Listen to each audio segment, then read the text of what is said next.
Welcome. Today, I'm going to show you how to create a reusable block on WordPress.com in just a few easy steps.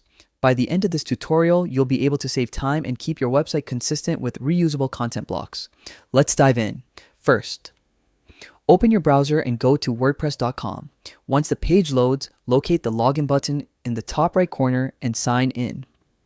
For a faster login, you can use your Google account. Just select the account you want to use and you're in. After logging in, look for the Edit Site option in the Quick Links section. Click it and you'll enter the Visual Site Editor, a feature-rich interface where you can modify every part of your website.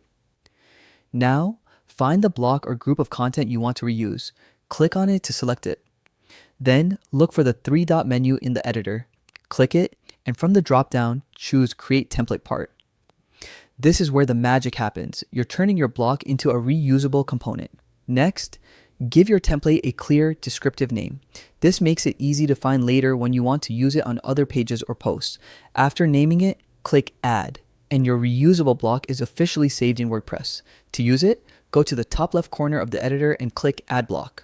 Scroll through the options and select Template Part. From the list, choose the reusable block you just created, and it will instantly appear on your page.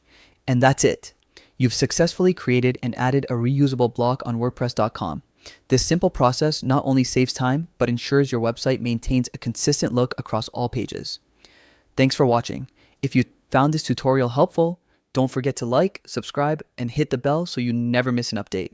Now go ahead and start building your reusable blocks like a pro.